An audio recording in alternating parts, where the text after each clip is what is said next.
Ang kumikinang na itim na Lexus, isang bagay na hindi pinangarap ni Angelo 7 taon na ang nakalilipas, ay mabagal na gumagapang ngayon sa pamilyar na pulang kalsada ng Baryo Antipolo, na nag-iwan ng makapal na alikabok. Ang alikabok na dating araw-araw na nilalanghap ni Angelo ay nagpapatuyo ngayon sa kanyang lalamunan. Ang init ng Hulyo ay tila nais sunugin ang lahat, na tumatama sa bintana ng sasakyan, kahit na ang aircon ay nasa pinakamataas na setting. Dahan-dahang ibinaba ni Angelo ang bintana, at pumasok ang isang bugso ng mainit na hangin na may kasamang amoy ng dayami, amoy ng putik sa sapa, at ang pamilyar na amoy ng dumi ng baka na nakakapangulila.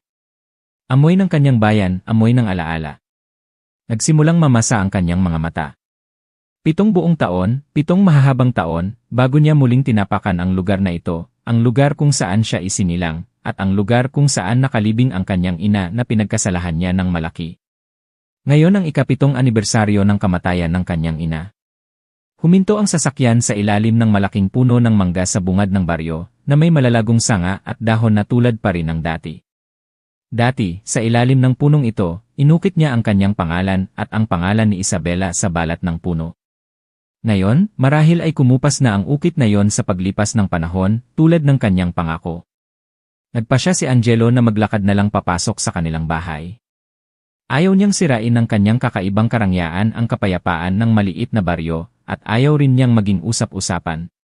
Bukod pa rito, gusto niyang langhapin pa ang hangin, gusto niyang mahanap muli ang pakiramdam ng pagiging si Angelo, ang probinsyanong Angelo ng dati.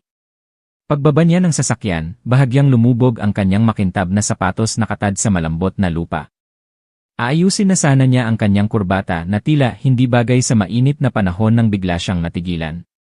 Nanginginig ang kanyang kamay at muntik nang mahulog ang pinakabagong modelo ng kanyang telepono.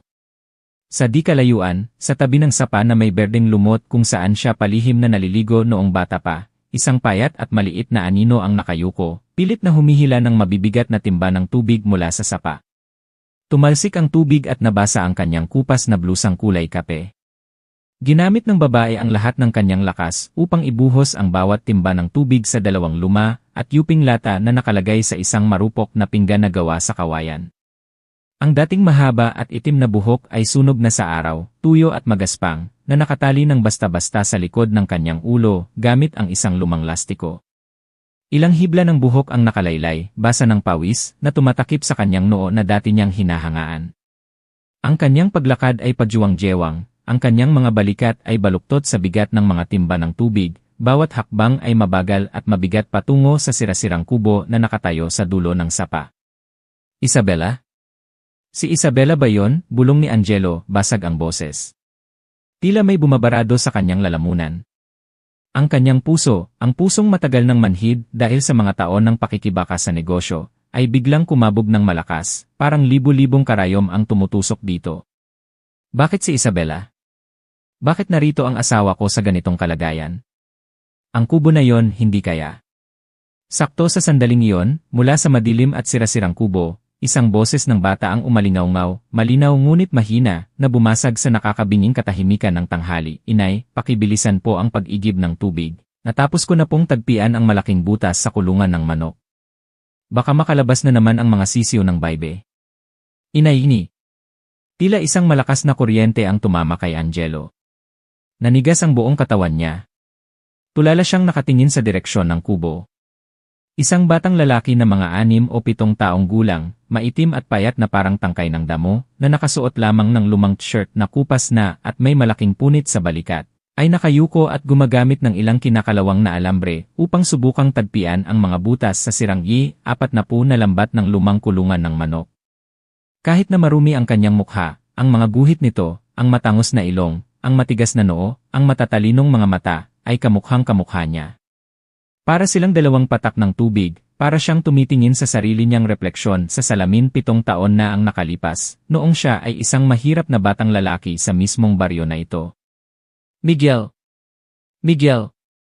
Huwag kang tatakbo-takbo malapit sa pampang ng sapa, baka madulas ka at mahulog doon, sumagot ang boses ng babae. Pagod, hinihinal ngunit pilit na pinapanatili ang lambing, puno ng pag-aalala at pagmamahal. Tila gumuho ang mundo ni Angelo.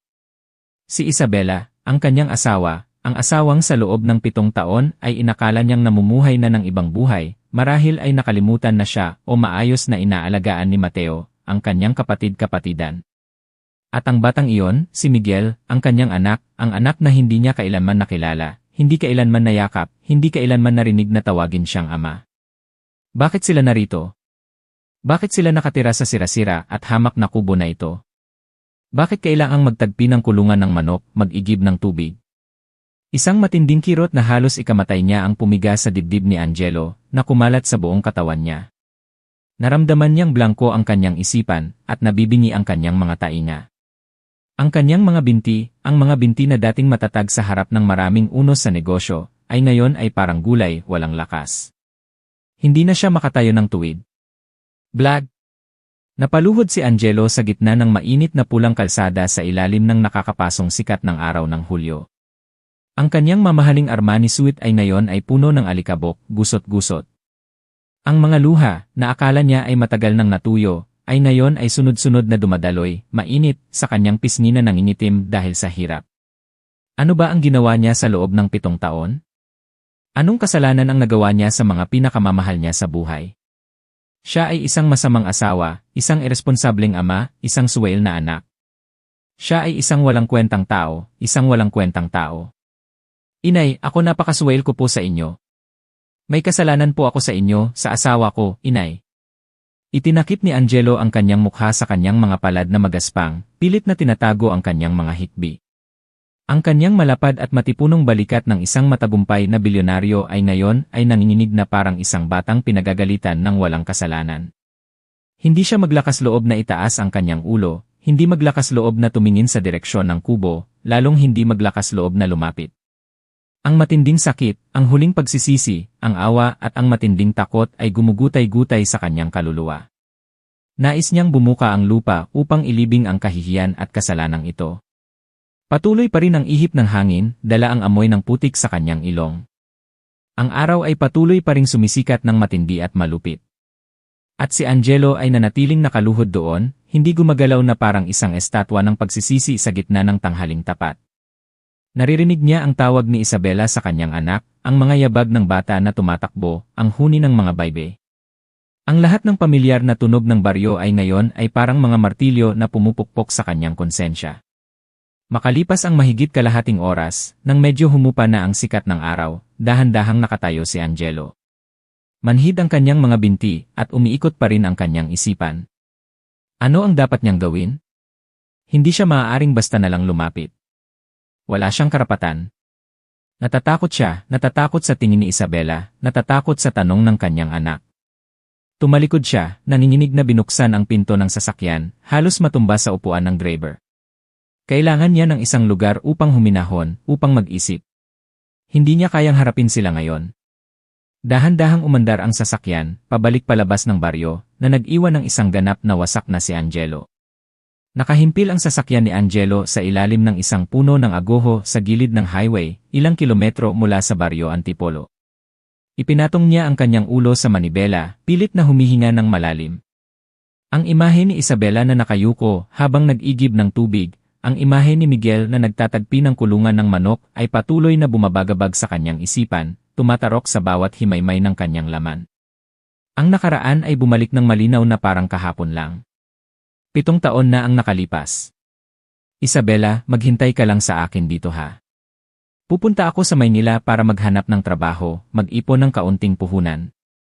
Kapag naging matagumpay na ako, babalik ako, at magpapakasal tayo ng bongga, para malaman ng buong baryo Antipolo na asawa ka nitong si Angelo. Mahigpit na hinawakan ni Angelo ang maliit at magaspang na kamay ni Isabela, ang kanyang boses ay puno ng determinasyon at pag-asa. Ang kanyang mga mata ay nagniningning, sumasalamin sa isang maliwanag na hinaharap. Tumingin si Isabela sa kanya, ang kanyang bilog at itim na mga mata ay may manipis na patak ng luha. Dahan-dahan siyang tumango, ang kanyang boses ay malambing ngunit puno ng tiwala. Alam ko, napakagaling ng Angelo ko. Mag-ingat ka sa pag-alis mo, huwag kang masyadong magtrabaho at baka magkasakit ka. Alam ko, huwag kang mag-alala. Aalis ako ng hindi bababa sa 1 taon, pinakamatagal na 2 taon bago ako bumalik. Tandaan mong sumulat ka sa akin palagi ha. Opo, ikaw din kung may balita, sabihin mo agad sa akin. Nang araw na umalis si Angelo papuntang Maynila, Inihatid siya ni Isabela hanggang sa bungad ng baryo, sa ilalim ng matandang puno ng mangga. Habang unti-unting nawawala ang anino ni Angelo sa likod ng luntiang kawayanan, nanatili doon si Isabela, nakatingin sa malayo, habang dumadaloy ang mga luha sa kanyang pisngi. Naniniwala siya kay Angelo, naniniwala sa matatag na pangako ng lalaking minahal niya ng buong puso, ng isang simpleng babae mula sa probinsya. Ang mga unang buwan sa Maynila ay ang pinakamahirap na panahon sa buhay ni Angelo. Ginawa niya ang lahat ng uri ng trabaho, mula sa pagiging construction worker, kargador, hanggang sa pagiging tricycle driver. Ang kakarampot na perang kinikita niya ay sapat lamang para sa araw-araw na gastusin at kaunting ipon para ipadala kay Isabela at sa kanyang matandang ina sa probinsya. Regular pa rin siyang nagsusulat, bawat sulat ay naglalaman ng kanyang mga saloobin tungkol sa mahirap na buhay sa syudad, ngunit hindi niya nakakalimutan ang mga salita ng pagmamahal, mga paalala kay Isabela, at mga pangako ng kanilang muling pagkikita. Sa bahay, bawat sulat mula kay Angelo ay isang malaking kagalakan para kay Isabela. Binabasa niya ito ng paulit-ulit, iniisip ang hirap na dinaranas ni Angelo. Regular din siyang sumusulat sa kanya, nagkukwento tungkol sa bahay, sa baryo, at nagbibigay ng lakas ng loob sa kanya. Madalas siyang pumunta sa puno ng mangga sa bungad ng baryo, nakatingin sa malayong syudad, at tahimik na ipinagdarasal ang kaligtasan at tagumpay ni Angelo. Ngunit pagkaraan ng halos isang taon, nagsimulang dumalang ang mga sulat ni Angelo. Mula sa isang beses sa isang linggo, naging 2 linggo, hanggang sa isang buwan na walang balita. Hindi mapakali si Isabela. Sumulat siya para magtanong ngunit ang mga sulat ay bumabalik na may nakasulat na walang tumatanggap o maling address. Ang telepono sa post office ng baryo, kung saan paminsan-minsan ay tumatawag si Angelo, ay hindi na rin niya ginagamit. Para siyang nakaupo sa ibabaw ng apoy. Nagtanong-tanong siya sa mga kababaryo na nagtatrabaho sa Maynila, ngunit walang nakakaalam kung nasaan si Angelo. Malaki at komplikado ang Maynila, saan niya hahanapin si Angelo? Sa baryo, nagsimula na ang mga bulong-bulungan, mukhang malungkot si Isabela ngayon. Siguro may ibang babae na si Angelo sa Maynila. Narinig ko na kapag-asawa daw siya ng mayaman doon, at kinalimutan na ang asawa niyang taga-probinsya. Kawawa naman ang babae, mabait at masipag pa naman pero napunta sa isang taksil.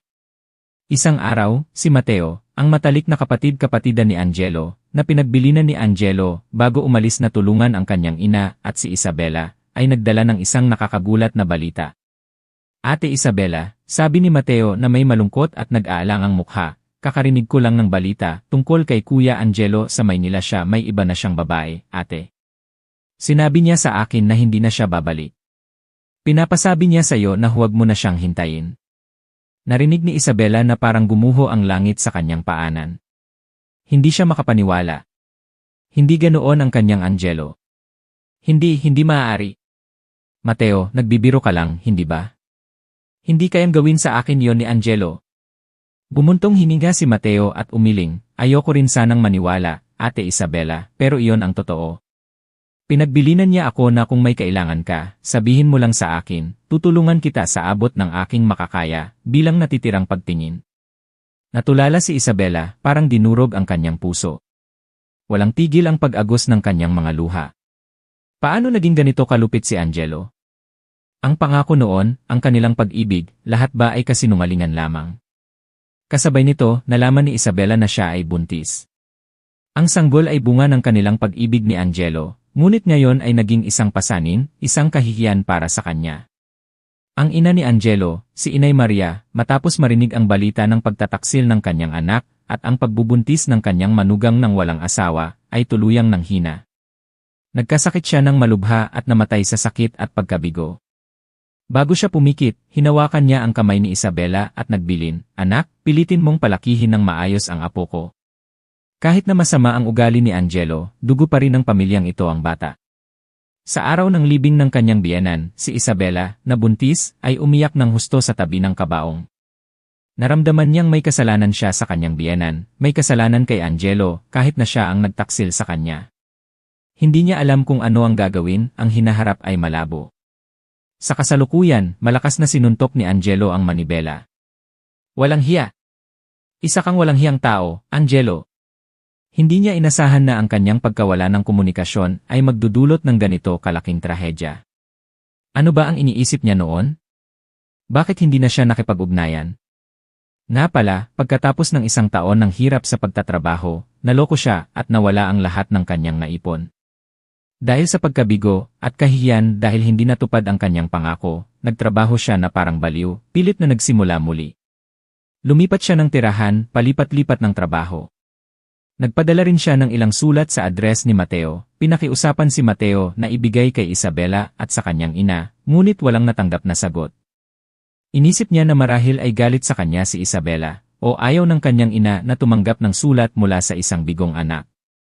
Pagkatapos, naging abala siya sa trabaho, mga bagong relasyon, mga bagong pagkakataon. Unti-unti niyang nakalimutan ang tungkulin na makipag-ugnayan sa probinsya. Naging pabaya siya, naging makasarili. Inisip niya na kapag naging matagumpay na siya, kapag marami na siyang pera, babalik siya at magiging maayos ang lahat, mababawi niya ang lahat. Ngunit nagkamali siya, malaking pagkakamali.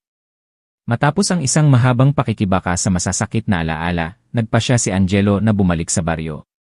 Hindi na siya maaaring magtago pa. Kailangan niyang harapin ang lahat, kahit na maaaring tanggapin niya ang paghamak at paninisi. Nagmaneho siya pabalik sa bungad ng baryo, ngunit sa pagkakataong ito ay hindi na siya huminto sa puno ng mangga kundi dumiretso sa bahay ni Lolo Francisco, ang matandang kapitbahay na pinakarespetado niya. Ang bahay ni Lolo Francisco ay nasa bungad ng baryo, malapit sa dating bahay ng kanyang ina. Nakaupo si Lolo Francisco sa beranda, hawak ang isang pamaypay na yari sa anahaw. Nang makita ang marangyang sasakyan na huminto, pinaningkitan niya ang kanyang mga mata. Nang bumaba si Angelo, biglang tumayo si Lolo Francisco, hindi maitago ang pagkagulat. Uy, ikaw ba si Angelo? Naku po, si Angelo nga ba yan? Ilang beses na kinusot ni Lolo Francisco ang kanyang mga mata, hindi makapaniwala sa nakikita. Lumapit si Angelo, paos ang boses, Opo, ako po si Angelo, Lolo Francisco. Kararating ko lang po. Umuwi po ako para sa anibersaryo ng pagkamatay ni inay. Tiningnan ni Lolo Francisco si Angelo mula ulo hanggang paa, pagkatapos ay tumingin sa makintab na sasakyan. Naku, ikaw na nga. Saan ka ba nagpunta ng maraming taon? Akala ko nakalimutan mo na ang baryo Antipolo na ito. Narinig ko na umasenso ka raw sa Maynila. Iba ka na ngayon, napakagarbo mo. Pilit na ngumiti si Angelo, isang pilit na ngiti. Opo, sinuwerte lang po, Lolo. Pilit niyang pinanatili ang kanyang kahinahunan. Kamusta na po kayo? Matanda na ako, Lolo, araw-araw ay pareho lang, sabi ni Lolo Francisco habang hinihila ang isang upuan para kay Angelo at nagsasali ng tsa. Kailan ka pa dumating? Dumaan ka na ba sa bahay ng nanay mo? At nakita mo na ba si Isabela at si Miguel? Biglang lumungkot ang boses ni Lolo Francisco, may bahid ng pag-aalala. Muling kumirot ang puso ni Angelo. Pilit niyang pinanatiling normal ang kanyang boses, Opo, kararating ko lang po kaninang tanghali. Nakita ko po si Isabela at isang batang lalaki sa kubo sa dulo ng sapa, Lolo. Ang batang iyon siya ba ay? Malalim na bumuntong hininga si Lolo Francisco, ang kanyang tingin ay puno ng awa. Si Miguel iyon, Angelo. Anak mo kay Isabela. Kawawa naman si Isabela, 7 taon na siyang naghihirap, mag-isang pinalaki ang anak, nag-iisa sa sirasirang kubo na iyon. Alam mo naman ang mga tao dito sa baryo, ang kanilang mga dila. Mahigpit na kinuyom ni Angelo ang kanyang mga kamay, lumitaw ang mga ugat sa likod ng kanyang palad. Ano-ano po ang sinasabi nila, Lolo? Nag-atubili sandali si Lolo Francisco bago nagsalita, syempre kung ano-ano ang sinasabi ng mga tao. Noong umalis ka at nawala ng balita, nagbulungan na sila. May nagsasabi na nag-asawa ka ng bago sa Maynila, mayaman at marangya kaya pinabayaan mo ang iyong ina at si Isabela. May mga masasamang bibig na nagsasabing si Isabela hindi siya disenteng babae, at si Miguel ay hindi. Hindi na tinapos ni Lolo Francisco ang kanyang sasabihin, umiling na lang siya. Sinasabi nilang hindi ko anak si Miguel, nagitngit ang mga ngipin ni Angelo, naging malamig ang kanyang boses. Noong mga panahong iyon, nawala ka ng matagal, walang sulat o balita. Si Isabela ay nag-isang nagbuntis at nanganak kay Miguel, hindi ka nakita ng mga tao kaya naghinala sila. Masasama ang bibig ng mga tao dito sa probinsya, Angelo. Akala nila patay ka na kung saan, sinasabi ng lahat na iniwan ka ng asawa mo at nagkaanak sa iba, malungkot na kwento ni Lolo Francisco. Kawawa naman ang bata, hanggang ngayon wala pa siyang birth certificate na may pangalan ng ama. Mahirap din siyang makapag-aral, Angelo. Nag-aalangan din ang eskwelahan sa baryo na tanggapin siya, natatakot sa mga problema sa papeles. Parang tinamaan ng kidlat si Angelo. Nabingi ang kanyang mga tainga. Ang kanyang anak, ang kanyang sariling anak, ay hindi makapag-aral ng maayos dahil lamang sa walang pangalan ng ama sa birth certificate. At si Isabela, ang asawang pinakamamahal niya, ay nabuhay sa paninirang puri at paghamak ng mga tao sa loob ng 7 taon. Gaano kalaki ang kasalanan na kanyang nagawa? Lolo, maaari po bang sabihin niyo sa akin ng mas malinaw, nanginginig ang boses ni Angelo, halos nagmamakaawa. Sa loob ng 7 taon, si Isabela paano po nabuhay si Isabela? Nagsalin pa ng tsaa si Lolo Francisco, at dahan-dahang ikinuwento ang mga araw na si Isabela, kahit buntis, ay mag-isang nagtatrabaho sa bukid para may makain. Ang mga maulan na gabi na kailangan nilang magyakapan sa ilalim ng tumutulong bubong para labanan ang lamig at gutom, ang mga pagkain na puro gulay at lugaw lang, ang mga mapanuring tingin ng ilang tao sa baryo, ang masasakit at malisyosong tsismis, ang kalungkutan at kahihiyan na tahimik na tiniis ni Isabela. Pagkatapos mamatay ng nanay mo, patuloy ni Lolo Francisco, halos gumuho na siya. Mabuti na lang at naging aliw niya si Miguel. Lumipat siya sa kubo na iyon. Ang kubo na iyon ay dating pag-aari ng nanay mo, na nagbigay ng kaunting puhunan para mag-alaga ng mga baybe. Sabi niya, doon siya titira para maging tahimik, para hindi na marinig ang mga usapan ng tao. Matatag din siya, mag-isang pinalaki ang anak, nag-alaga ng mga bebe, at nagtanim ng mga gulay para mabuhay. Bawat salita ni Lolo Francisco ay parang isang patalim na tumatarok sa puso ni Angelo. Naramdaman niyang mas masahol pa siya sa isang hayop. Pinabayaan niya ang kanyang asawa at sariling anak sa ganitong kahirapan. Siya ay isang walang kwentang tao. At si Mateo po, Lolo, biglang naalala ni Angelo. Si Mateo, ang kapatid-kapatidan ko. Siya tinulungan ba niya si Isabela? Bago ako umalis, pinagbilinan ko siyang alagaan ang nanay ko at si Isabela. Kinamot ni Lolo Francisco ang kanyang ubaning ulo. Si Mateo dumadalaw-dalaw din siya. Paminsan-minsan binibigyan niya ng bigas, isdang tilapia, at gulay ang mag-ina. Sa panlabas, mukha siyang mabait. Pero parang may gusto rin siya kay Isabela, Angelo. Madalas siyang magpayo kay Isabela na mag-asawa na ulit at nagpapahiwatig na gusto niyang alagaan ang mag-ina. Pero matigas si Isabela, tinanggihan niya. Dahil dito, lalong nagduda ang mga tao, sinasabing tinanggihan ni Isabela si Mateo dahil mahirap ito at naghihintay ng mas mayaman. Natigilan si Angelo. Mateo, may ganoong intensyon din pala si Mateo. Hindi lang niya tinulungan si Isabela ayon sa bilin niya, kundi may balak pa siyang agawin ang kanyang asawa. Nagsimulang magduda si Angelo. Naramdaman niyang may mali sa buong kwento. Bakit sinabi ni Mateo kay Isabela na may iba na siyang babae? Bakit hindi ipinaalam ni Mateo sa kanya ang kalagayan ni Isabela at ng kanyang ina? Angelo, tumingin si Lolo Francisco kay Angelo, na may pag-aalala, ngayong bumalik ka, balak mo bang manatili na o aalis ka ulit?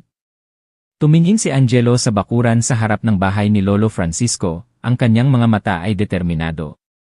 Hindi ko pa po alam, Lolo. Pero sa ngayon, kailangan kong linawin ang lahat.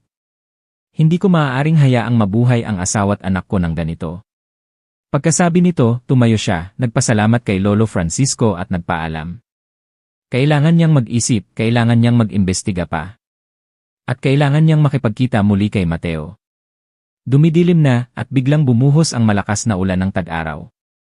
Ang mabibigat na patak ng ulan ay humahampas sa mga pawid na bubong ng mga bahay sa baryo Antipolo, lumilikha ng isang malakas at sunod-sunod na tunog.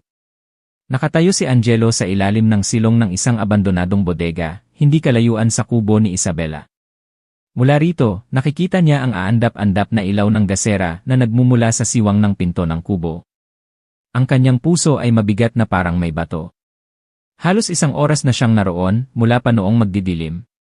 Hindi siya maglakas loob na pumasok. Natatakot siyang harapin si Isabela, ang kanyang anak. Natatakot siyang makita ang paninisi at paghamak sa kanilang mga mata. Natatakot siyang hindi alam kung ano ang sasabihin, ano ang gagawin. Nakatayo lang siya doon, nakatingin sa dilaw na ilaw, ang kanyang isipan ay gulong-gulo. Lalong lumalakas ang ulan at maririnig ang ingay ng mga palaka sa bukid. At sa gitna nito ay may maririnig na mahinang usapan na bahagyang natatabunan ng ulan na nagmumula sa loob ng kubo. Pilit na pinakinggan ni Angelo. Inay, ang lakas ng ulan ngayong gabi, no? Naririnig ko ang kulog at kidlat sa labas, natatakot ako. Boses ni Miguel, may kaunting panginginig dahil sa takot. Mahal kong Miguel, huwag kang matakot. Nandito si inay kasama mo. At saka nasa loob tayo ng bahay, hindi tayo masasaktan ng kulog at kidlat. Boses ni Isabela, malambing, pilit na pinapakalma ang anak. Nakikita mo ba, ang inahing bibe ay niyayakap din ang kanyang mga anak para mainitan sila. Tayo rin ay parang mga sisiw ng bibe, may inay na nagpoprotekta. Tahimik sandali, pagkatapos ay nagtanong ulit si Miguel, Inay, kaninang hapon, nakakita ako ng isang napakalaking sasakyan na nakaparada sa bungad ng ating baryo. Inay, ang ganda ng sasakyang iyon, parang sari na pinapanood natin sa bahay ni Lolo Francisco. Dahan-dahang bumuntong hininga si Isabela, isang buntong hininga na puno ng kalungkutan. Siguro may pupuntahan lang sila o naligaw lang sila sa ating baryo, anak. Ang mga mayayaman lang ang may ganoong kalaking sasakyan. Ganoon po ba, inay? Inosenteng tanong ni Miguel. Paglaki ko po, magiging bilyonaryo rin po ba ako tulad ng mga tao sari? Makakabili po ba ako ng napakalaking sasakyan para ipasyal si inay? Dahan-dahang tumawa si Isabela, isang tawa na puno ng pait at sakit. Hindi kailangang maging bilyonaryo ang anak ko. Kailangan mo lang mag-aral ng mabuti, maging masunurin, at maging mabuting tao na may matatag na trabaho, masaya na si inay doon. Ang gusto ko lang para kay Miguel ay laging masaya, malusob, at walang sakit. Pero gusto kong maging masayang-masaya si inay, may kaunting pagtatampo sa boses ni Miguel. Ayokong makita si inay na nag-igib ng tubig na halos mabali na ang likod. Ayokong makita siyang laging nakayuko para magtagpi ng mga butas sa sirang kulungan ng manok. Gusto kong makita si inay na nakasuot ng magagandang damit, kumakain ng masasarap na pagkain. Tahimik sandali si Isabela. Naiisip ni Angelo ang eksena kung saan niya yakap ni Isabela si Miguel, ang kanyang mga mata ay puno ng luha. Pagkatapos ay dahan-dahan siyang nagsalita, basag ang boses, mahal kong Miguel, hindi ako nahihirapan, anak. Ang pagkakaroon mo sa tabi ko araw-araw, ang paglaki mo ng malusob, iyon na ang lahat para sa akin. Ikaw ang pinakamahalagang yaman ko, Miguel. Huwag po kayong umiyak, inay, mahal na mahal ko po kayo, mahinang sabi ni Miguel. Hindi ako umiiyak. Mahal na mahal ko ang aking Miguel. Nakatayo si Angelo sa labas ng silong, ang mga luha ay patuloy na dumadaloy, kasama ang malamig na ulan na tumatama sa kanyang mukha. Malamig sa balat, ngunit mas malamig pa ng 100,000 beses sa kaibuturan ng kanyang puso. Ang kanyang anak, isang bata pa lamang na 6 o 7 taong gulang, ay marunong nang mag-isip para sa kanyang ina, marunong nang mag-alala sa hirap ng kanyang ina.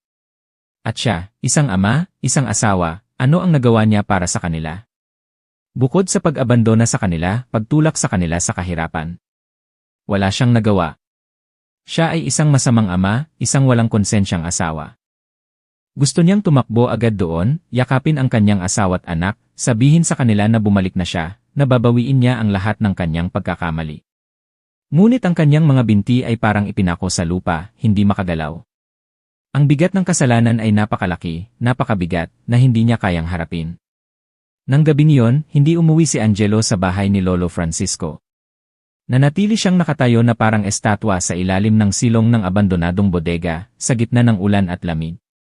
Ang imahe ni Isabela na nakayuko habang nag-igib ng tubig, ang imahe ni Miguel na nagtatagpi ng kulungan ng manok, at ang madamdaming usapan ng mag-ina ay patuloy na umalingaw sa kanyang isipan na parang mga patalim na tumatarok sa kanyang sugatang puso.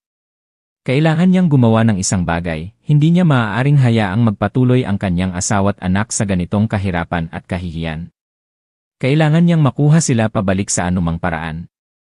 Kinabukasan, nang ang mga unang sinag ng araw ay tumagos sa mga siwang ng dahon, na nagpapatuyo sa mga natirang tubig ulan sa bakuran, nagpasya si Angelo na harapin ang lahat. Hindi na siya maaaring magtago pa. Huminga siya ng malalim, pilit na kinuha ang natitirang kahinahunan, at naglakad patungo sa kubo sa dulo ng sapa. Abala si Isabela sa pagsisindi ng apoy gamit ang mga tuyong sanga sa harap ng kubo. Ang usok mula sa kusina ay humalo sa amoy ng hamog ng umaga, lumilikha ng isang payapang tanawin. Nang marinig ang mga yabag na papalapit, lumingon si Isabela, ang kanyang mga mata ay may kaunting pagkagulat at pag-ingat nang makita ang isang estrangherong lalaki, na nakasuot ng marangyang damit na papalapit sa kanya. Nang makilala niya si Angelo, ang lalaking minahal niya, kinamuhian, at pilit na kinalimutan sa loob ng 7 taon, nanlaki ang mga mata ni Isabela, ang matinding pagkagulat ay kitang-kita sa kanyang sunog sa araw at payat na mukha. Ang sandok na gawa sa baon ng niyog na hawak niya ay nahulog sa lupa, lumilikha ng isang tuyong tunog na bumasag sa katahimikan ng umaga. Ikaw si Angelo. Nanginginig ang boses ni Isabela, hindi makapaniwala sa kanyang nakikita. Ilang beses niyang kinusot ang kanyang mga mata, na parang nananaginip. Nakatayo si Angelo doon, ilang hakbang ang layo kay Isabela, nakatingin sa asawang iniwan niya 7 taon na ang nakalipas. Mas payat si Isabela ngayon, ang kanyang mga balikat ay payat, ang kanyang mga mata ay malalim dahil sa kakulangan sa tulog at hirap. Ngunit ang lambing at kabaitan sa kanyang mukha ay naroon pa rin, hindi nagbago. Naramdaman niyang parang pinipiga ang kanyang puso, masakit na halos hindi siya makahinga. Isabela, ako nga. Bumalik na ako, paos na sabi ni Angelo, tuyo ang lalamunan. Umatras si Isabela ng isang hakbang, pagkatapos ay isa pa, na parang iniiwasan siya. Ang kanyang tingin ay mula sa matinding pagkagulat ay naging malamig, malayo, at may bahid pa ng galit. Anong ginagawa mo dito? Walang Angelo na hinahanap mo dito. Nagkamali ka ng lugar, matigas na sabi niya, pilit na nagpapakita ng katatagan. Isabela, huwag mong sabihin yan. Alam kong malaki ang kasalanan ko sa'yo, sa anak natin, pilit na lumapit si Angelo. Anong anak? Putol ni Isabela sa kanyang sinasabi, ang boses ay puno ng pait at pangungutya. Patay na ang Angelo ko, patay na 7 taon na ang nakalipas, noong walang awa siyang umalis ng walang paalam, iniwan ang kanyang matandang ina at ang asawang nagdadalang tao sa kanyang anak. Hindi ganoon, Isabela. Ako may dahilan ako. Hindi ko gustong iwanan ka at ang anak natin, pilit na nagpaliwanag si Angelo, ang boses ay nagmamakaawa. Anong dahilan? Mapait na umiti si Isabela, isang ngiti na puno ng pait. Ang dahilan ba ay nakahanap ka ng mas mayaman na lugar, mas magandang babae, mas bata kaya kinalimutan mo na ang asawa mong taga-probinsya, kinalimutan ang anak mong hindi pa naipapanganak, tama ba? Sabihin mo sa akin kung ano ang dahilan mo. Nagsimulang tumulo ang mga luha ni Isabela. Ngunit mabilis niyang pinunasan ito, pilit na hindi nagpapakita ng kahinaan sa harap ng taksil na lalaking ito. Inay, sino po iyon? Bakit po kayo umiiyak? Lumabas si Miguel mula sa kubo. Nakita ng bata ang isang estrangherong lalaki na kausap ang kanyang ina, at nakita niyang umiiyak ang kanyang ina, kaya tumakbo siya at nagtago sa likod ni Isabela. Ang kanyang mga mata ay mausisa ngunit puno rin ng pag-ingat habang nakatingin kay Angelo. Tumingin si Angelo kay Miguel, muling bumara ang kanyang lalamunan, hindi makapagsalita. Narito na ang kanyang anak. Kamukhang-kamukha niya, parang hinulma. Gusto niyang tumakbo at yakapin ito, ngunit ang kanyang mga binti ay mabigat. Wala iyon, anak, nagtatanong lang ng daan ang estranghero. Pumasok ka na sa bahay at maglaro, habang kausap ko siya, pilit na pinanatili ni Isabela ang kanyang kahinahunan, dahan-dahang itinulak si Miguel papasok sa kubo. Pagkatapos ay lumingon siya kay Angelo, ang kanyang mga mata ay matalim na parang kutsilyo, ang boses ay malamig, umalis ka na. Ayaw ka na naming makita. Umalis ka na at huwag nang bumalik dito para guluhin ang payapang buhay namin. Isabela, nakikiusap ako sa'yo, pakinggan mo muna ang paliwanag ko, kahit isang beses lang, halos magmakaawa si Angelo. Sa loob ng 7 taon, hindi ako naging masaya, hindi kita kinalimutan, hindi ko sinasadyang iwanan ka at ang anak natin. Nagdusa rin ako, sinisisi ang sarili. Nagdusa. Sinisisi ang sarili, muling mapait na ngumiti si Isabela, lalong naging mapait ang ngiti. Nakasuot ka ng mamahaling damit, nakasakay sa marangyang sasakyan, at sinasabi mong nagdusa ka, sinisisi mo ang sarili. Alam mo ba kung paano kami nabuhay sa loob ng 7 taon? Alam mo ba, sigaw niya, ang lahat ng hinanakit at kahihiyan sa loob ng maraming taon ay sumabog. Bakit hindi mo ako hinanap? Bakit hindi ka pumunta sa Maynila para hanapin ako? Naitanong mo ba yan sa sarili mo? Hanapin ka, tumingin si Isabela kay Angelo na parang sa isang estranghero. Ang address na ibinigay mo, ang mga sulat na ipinadala ko ay bumabalik na may nakasulat na walang tumatanggap. Ang telepono ay hindi kailanman makontak. Saan kita hahanapin sa malawak at komplikadong Maynila na yon? At para saan pa? Para masaksihan ang kaligayahan mo sa piling ng ibang babae, sa bago mong pamilya. Hindi ako ganoon kababa, Angelo. Hindi. Wala akong ibang babae. Sumpaman, matigas na sabi ni Angelo. Ikaw lang ang asawa ko, si Miguel lang ang anak ko. Sumpaman, Isabela. Ang mga sulat ko, regular kong ipinapadala sa unang taon. Bakit mo sinasabing hindi mo natanggap? Natigilan si Isabela. Tumingin siya kay Angelo, pilit na hinahanap ang anumang bakas ng kasinungalingan sa kanyang mga mata, ngunit wala siyang nakita.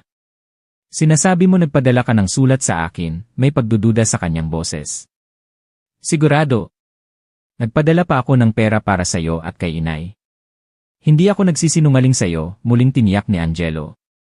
Isang maliit na sinag ng pag-asa ang sumilay sa pagod na mga mata ni Isabela, ngunit mabilis itong pinatay ng kapaitan ng katotohanan. Wala akong natanggap na anumang sulat o kahit isang piso mula sa iyo.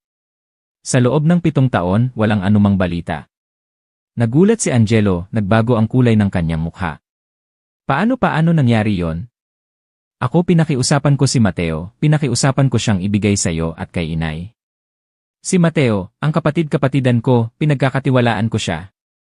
Tumingin si Isabela kay Angelo, ang kanyang mga mata ay puno ng komplikadong damdamin, parehong nagdududa at parang may natutuklasan. Si Mateo, sinabi sa akin ni Mateo na may bago ka ng asawa sa Maynila, napakayaman. Sinabi niya na pinagbilinan mo siyang huwag ipaalam sa akin ang totoo, natatakot kang malungkot ako, natatakot kang habulin kita. Sinabi pa niya na ayaw mo nang makita kami, natapos na ang lahat sa atin. Tila may malakas na martilyo ang tumama sa ulo ni Angelo. Mateo! Mateo! Si Mateo na naman! Siguradong may malaking misteryo dito. Si Mateo ang namagitan, humarang sa kanyang mga sulat at pera. Si Mateo ang nag-imbento ng kwento na may bago siyang asawa para sabihin kay Isabela, para paghiwalayin sila. Bakit niya ginawa yon? Nagsimulang umusbong ang galit kay Angelo. Sakto sa sandaling sinusubukan ni Angelo na pagtagpi-tagpiin ang lahat, naunawain ang masamang balak ni Mateo, isang pamilyar na boses na medyo magaslaw ang umalingaw-ngaw mula sa bungad ng daan patungo sa kubo. Uy, Ate Isabela, ang aga-aga may bisita ka na. Lumitaw si Mateo. Nakasuot siya ng lumang polo na kupas na, maluwag na pantalon, tsinelas, at may dalang maliit na plastic bag na may ilang sariwang tilapia, na tila balak dalhin sa mag-ina tulad ng dati. Ang parehong masayahin, palakaibigan, at maalalahaning anyo, ngunit sa mga mata ni Angelo ngayon, ang ngiti na yon, ang tingin na yon ay napakasinungaling at kasuklam-suklam. Nang makita si Angelo na nakatayo doon, na may nakakatakot na itsura, bahagyang natigilan si Mateo, at nahulog pa ang dala niyang isda. Ngunit sa kanyang likas na katusuhan, mabilis niyang nakuha ang kanyang kahinahunan, pilit na ngumiti. Kuya! Kuya Angelo! Naku po, kailan ka pa bumalik? Bakit hindi mo sinabi sa akin para masundo kita sa bungad ng baryo? Lumapit si Mateo, pilit na pinapanatili ang pagiging malapit na parang walang nangyari. Tumingin si Angelo ng diretsyo sa mga mata ni Mateo, isang tingin na kasing lamig ng yelo, ang boses ay nagingit-ngit sa bawat salita. Hindi mo kailangang alalahanin kung kailan ako bumalik. Sabihin mo sa akin ngayon, sa loob ng 7 taon, ang mga sulat na ipinadala ko, ang mga pisong pinaghirapan kong ipadala para sa asawa't anak ko, para sa nanay ko, saan mo dinala, ha? Nawala ang ngiti sa labi ni Mateo, namutla ang kanyang mukha. Nagkandautal-utal siya, pilit na nagkakaila, Kuya. Kuya, ano pong sinasabi niyo, hindi ko po maintindihan. Anong sulat, anong pera? Hindi maintindihan, nagitngit ang mga ngipin ni Angelo, lumapit pa ng isang hakbang kay Mateo, ang kanyang kamao ay mahigpit na nakakuyom. Nagkukunwari ka pa ba, walang hiya? Sinabi mo kay Isabela na may bago akong asawa sa Maynila, na pinabayaan ko ang nanay at anak niya, na ayaw ko na silang makita. Iyon ba ang sinabi mo? Nakatayo sa tabi si Isabela, gulat na nakatingin sa dalawang lalaking naghaharap. Nagsimula siyang makaramdam na may mali, na may isang kahindik-hindik na katotohanan na itinatago. Ang mga sinabi ni Angelo, ang mga kilos ni Mateo, lahat ay nagpagulo sa kanya. Nagsimulang mataranta si Mateo, pinagpapawisan ang noo kahit maaga pa lang. Kuya! Kuya, nagkakamali po kayo ng akala sa akin. Gusto ko lang pong makabuti kay Ate Isabela. Nakita kong matagal na kayong wala at walang balita, natakot akong malungkot siya. Natakot akong umasa siya, tapos mabibigo lang, kaya sinabi ko iyon para makalimutan ka na niya at makahanap ng bagong kaligayahan. Kaya nag-imbento ka ng kwento para paghiwalayin kami. Kaya kinuha mo ang perang ipinadala ko para sa asawa't anak ko para gastusin mo, ha? Sigaw ni Angelo, ang galit na naipon sa loob ng maraming taon ng panloloko ay sumabog na parang bulkan. Tao ka pa ba, Mateo? May konsensya ka pa ba? Wala po akong kinuha kahit isang sentimo sa inyo. Huwag niyo po akong pagbintangan, todo tanggi si Mateo, nanginginig na ang boses. Pagbintangan, mapait na umiti si Angelo, isang ngiti na puno ng paghamak. Kung ganoon, ang mga sulat na ipinadala ko sa bahay mo, na pinakiusapan kong ibigay kay Isabela, bakit wala siyang natanggap kahit isa? Huwag mong sabihin sa akin na ang mga sulat ay bigla na lang naglakad at nawala. Natigilan si Mateo. Hindi niya inasahan na malalaman ni Angelo ang mga bagay na yon. Hindi niya inasahan na bigla na lang babalik si Angelo at ibubunyag ang kanyang kasinungalingan ng ganito kabilis. Lalong naging tensyonado ang usapan. Nakatayo sa gitna si Isabela, gulong-gulo ang isipan. Sa isang panig ay ang asawang minahal niya ng lubos, ang taong kinamuhian niya sa loob ng 7 taon. Sa kabilang panig ay ang lalaking itinuring niyang kapatid, na madalas tumulong sa kanila sa mga oras ng kagipitan. Sino ang paniniwalaan niya ngayon?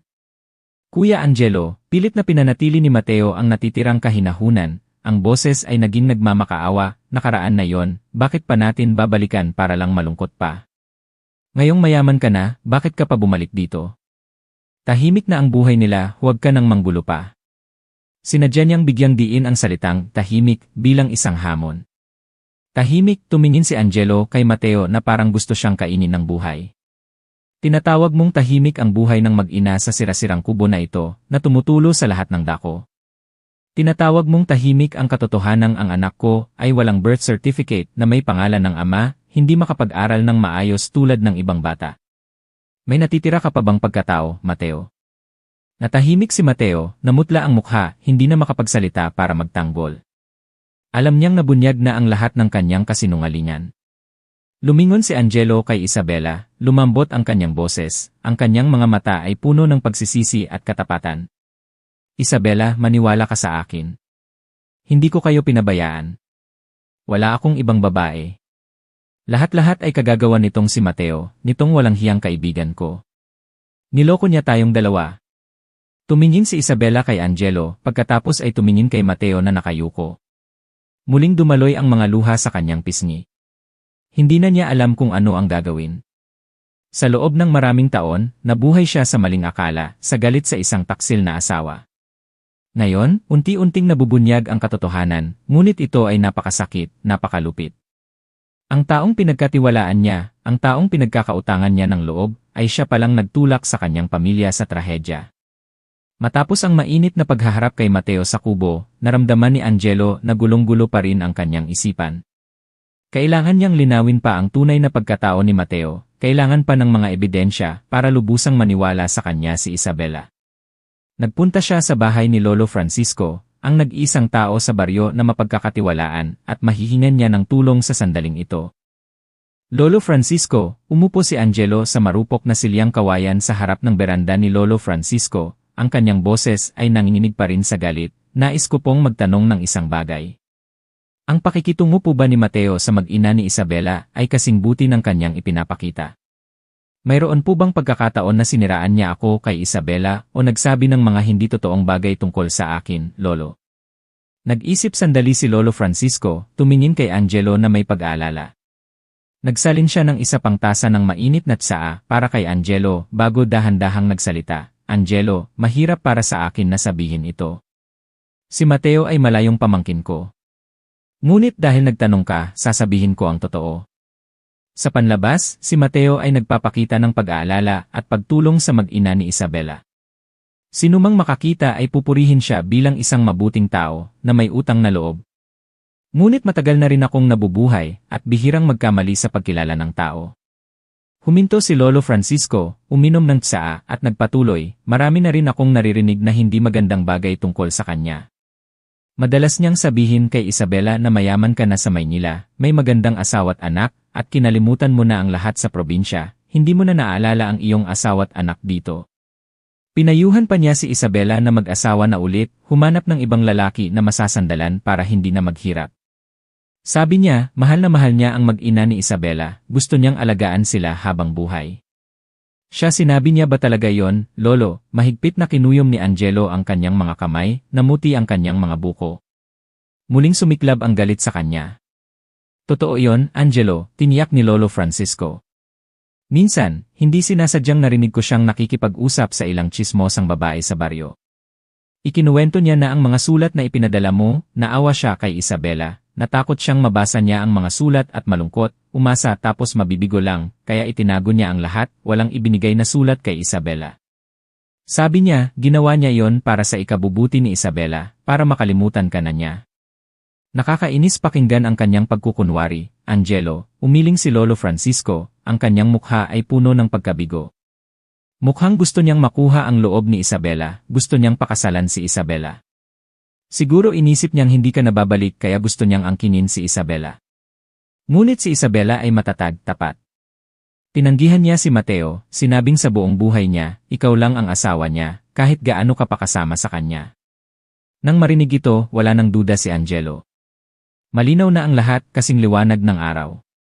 Si Mateo, ang kapatid-kapatidan na lubos niyang pinagkatiwalaan, ang taong pinagbilinan niyang alagaan ang kanyang ina at asawa't anak habang siya ay malayo, ay taksil at kasuklam-suklam.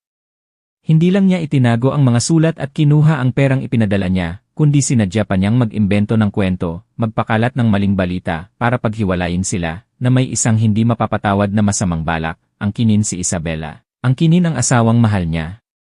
Sumiklab ang galit kay Angelo na parang isang bulkang malapit ng sumabog. Naramdaman niyang umakyat ang dugo sa kanyang utak, nabingi ang kanyang mga tainga. Hindi na niya mapigilan. Kailangan niyang hanapin si Mateo, pagbayarin siya sa lahat ng kasalanan, sa lahat ng pagdurusa na idinulot niya sa kanyang pamilya, kay Isabela at Miguel. Biglang tumayo si Angelo, ang kanyang mukha ay puno ng galit. Salamat po, Lolo, sa pagsasabi ng totoo. Kailangan ko po siyang hanapin. Pagkasabi nito, tumakbo siya palabas ng bahay ni Lolo Francisco, patungo sa dulo ng baryo, kung saan naroon ang tindahan ni Aling Sofia, ang lugar kung saan madalas magtipon si Mateo at ang kanyang mga kaibigan para magsugal at uminom tuwing hapon. Noong mga oras na yon, nakaupo si Mateo sa isang bangko, hawak ang ilang baraha, at masayang nakikipag-usap sa kanyang mga kainuman. Nang makita si Angelo na galit na papalapit na parang isang gutom na tigre, bahagyang natakot si Mateo at mabilis na tumayo. Mateo! Isa kang walang hiya! Hayop ka, sigaw ni Angelo, paos ang boses sa galit. Walang sabi-sabi, hindi binigyan si Mateo ng pagkakataong magpaliwanag o tumakas, sumugod si Angelo at sinuntok si Mateo sa mukha ng buong lakas at galit. Napakalakas ng suntok na hindi nakailag si Mateo, natumba siya sa lupa, duguan ang ilong at bibig. Nagkalat ang mga baraha sa kanyang kamay. Ikaw, sinaktan mo ako? Hawak ni Mateo ang kanyang mukha, nagkandautal-utal sa sakit, ang kanyang mga mata ay puno ng takot. Ang pananakit sa iyo ay kulang pa, walang hiya. Hinawakan ni Angelo ang kwelyo ni Mateo, kinalagkad siya, ang kanyang mga mata ay pulang-pula na parang dugo. Bakit mo ginawa yon? Bakit mo nagawang tratuhin ako, ang asawa't anak ko, ang nanay ko ng ganoon? Pinagkatiwalaan kita, itinuring kitang kapatid, pero sinaksak mo ako sa likod, ha? Sabihin mo, bakit? Ang mga taong nakaupo sa tindahan, na umiinom at nagsusugal, ay nagulat sa away at nagsimulang magtipon para manood at mag-usap. Si Aling Sofia, ang may-ari ng tindahan, at ilang matatanda ay mabilis na lumapit para umawat. Tama na, Angelo, huminahon ka. Kung may problema, pag-usapan niyo ng maayos, huwag mo na siyang saktan, baka mamatay pa siya. Dumating din si Lolo Francisco, hinihingal, pilit na hinihila ang kamay ni Angelo. Wala nang dapat pag-usapan, Lolo, hindi pa rin humuhupa ang galit ni Angelo, pilit na kumakawala. Hindi na tao ang isang ito. Isa siyang hayop na nagpapanggap na tao. Nang makita ni Mateo na may mga taong kumakampi sa kanya, at tinutulungan siya ng kanyang mga kainuman, nagsimula siyang magsalita ng malakas, pilit na ipinapakita na siya ang biktima. Anong sinasabi mo, Angelo? Iniwan mo ang pamilya mo sa loob ng 7 taon nang walang balita, tapos babalik ka dito para manggulo. May ebidensya ka ba para sabihin yan? Pinagbibintangan mo ako. Ebidensya, mapait nang umiti si Angelo, isang ngiti na nakakakilabot. Ang ebidensya ay ang mga sulat na ipinadala ko na itinago mo. Ang ebidensya ay ang mga kasinungalingan na sinabi mo kay Isabela. Ang ebidensya ay ang pagdurusa at kahihiyan na tiniis ng asawa't anak ko sa loob ng 7 taon dahil sa iyo. Akala mo ba maitatago mo ang iyong kasalanan magpakailanman, walang hiya? Sa ilalim ng presyon ni Angelo, sa harap ng matitinding akusasyon at mapanuring tingin ng mga tao, nagsimulang manghina si Mateo. Namutla ang kanyang mukha, nakayuko, hindi maglakas loob na tumingin sa sinuman. Hindi niya inasahan na malalaman ni Angelo ang katotohanan ng ganito kabilis, hindi niya inasahan na ang kanyang pagkukunwari ay mabubunyag ng ganito kalupit sa harap ng lahat. Kahit na naawat na ang away, ang katotohanan tungkol sa mapanlinlang na pagkatao ni Mateo ay nabunyag na. Ang galit sa puso ni Angelo ay hindi pa rin humuhupa, ngunit alam niyang ang pananakit kay Mateo ay hindi malulutas ang problema. Kailangan niyang gumawa ng higit pa, hindi lang para parusahan ang nagkasala, kundi higit sa lahat, para bumawi kay Isabela, kay Miguel, para paghilumin ang mga sugat sa kanilang puso. Nang gabing iyon, matapos humupa ang galit, muling nagpunta si Angelo sa kubo sa dulo ng sapa. Ang langit ay hindi maulan ngunit puno ng madidilim na ulap, walang bituin. Ang aandap-andap na ilaw ng gasera mula sa kubo ay mahina at malungkot. Sa pagkakataong ito, hindi na siya nakatayo at nanonood mula sa malayo. Huminga siya ng malalim, kinuha ang lahat ng lakas ng loob na hindi pa niya nagamit sa buong buhay niya, at dahan-dahang naglakad papasok sa maliit at basang bakuran sa harap ng kubo. Nakaupo si Isabela sa marupok na papagnakawayan, nakasandal sa dingding, abala pa rin sa pagtatagpi ng lumang damit ni Miguel. Mahimbing nang natutulog ang bata sa kama na kawayan na nakasandal sa dingding, regular ang paghinga. Nang marinig ang mga yabag na papalapit, nagulat si Isabela at lumingon. Nang makita si Angelo, ang kanyang mga mata ay may komplikadong damdamin, hindi na malamig at galit tulad ng umaga, ngunit wala pa ring senyales ng pagpapatawad o pagtanggap. Tahimik lang siya, yumuko at nagpatuloy sa kanyang ginagawa, na parang hindi nakikita ang kanyang presensya. Lumapit si Angelo, tumayo sa harap ni Isabela, at bigla, napaluhod siya sa malamig na lupa. Ang kanyang dalawang tuhod ay tumama sa lupa, lumilikha ng isang tuyong blag sa katahimikan ng gabi.